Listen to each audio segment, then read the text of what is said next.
There are going to be four equations you need to know for quantum nuclear physics. Just like in waves, simple harmonic motion, and sound, one of them is V equals lambda F. The next one is the energy of light is HF. The next one, K max, equals HF minus the work function.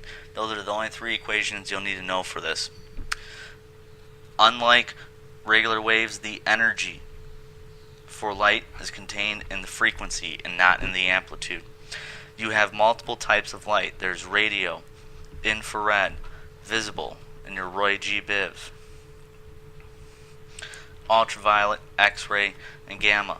As you move up the scale, the energy increases. Also, as you move up the scale, the frequency increases. As you move up the scale, the wavelength actually decreases. The longest wavelength is radio, and the shortest is gamma ray.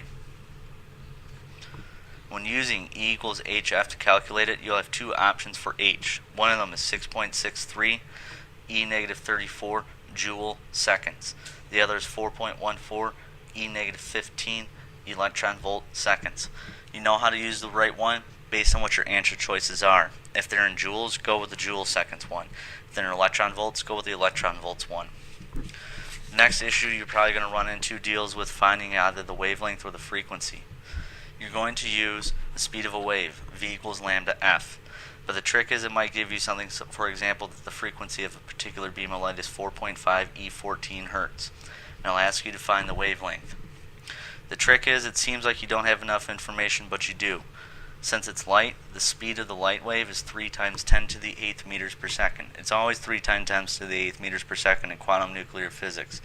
In optics, it will not be, depending on what type of material you're in, which deals with index for refraction, but that'll be talked about in the next one on optics. How exactly does light get this energy? It gets it from electrons changing their energy level. Electrons are in orbits around the nucleus. If an electron drops to a lower energy level, the consequence is that light is emitted. If, however, an electron sitting at the lower energy level gets hit by a beam of light, it will jump to a higher energy level. In the event that the electron is at a decently high energy level and gets hit by a beam of light, it might have enough energy to actually break free. When this happens, that's where the K-max equation comes in. K-max is HF minus the work function. You'll be given a work function that the electron was at. For example, let's say that this work function was 1.5 electron volts. HF is the energy of the light beam itself. For this example, we'll use 2.0 electron volts of energy in the beam of light.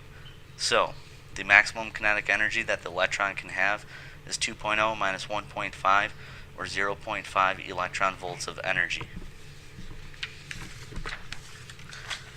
You'll also have to deal with colors. Remember the two different types of color wheels. There's the color wheel for light. The primary colors of light are red, blue, green. And when they're all mixed together, they make white. When blue and green are mixed together, they make cyan. When blue and red are mixed together, they make magenta. When red or green are mixed together, they make yellow. How exactly does this work?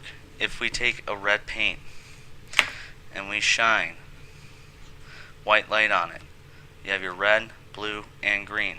The blue and green get absorbed, the red gets scattered back, so we see it as red. Let's say we had green. You have green paint and you shine magenta light onto it.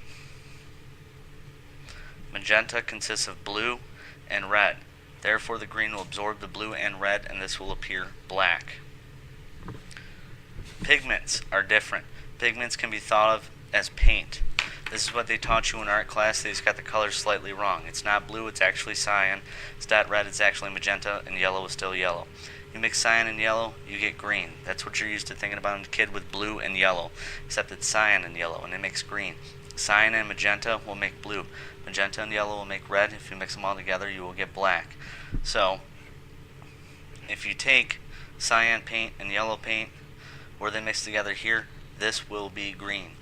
If you shine red light onto it, it'll appear black. If you shine blue light onto it, it'll appear black. If you shine green light onto it, it'll appear green. If you shine white light onto it, it'll appear white.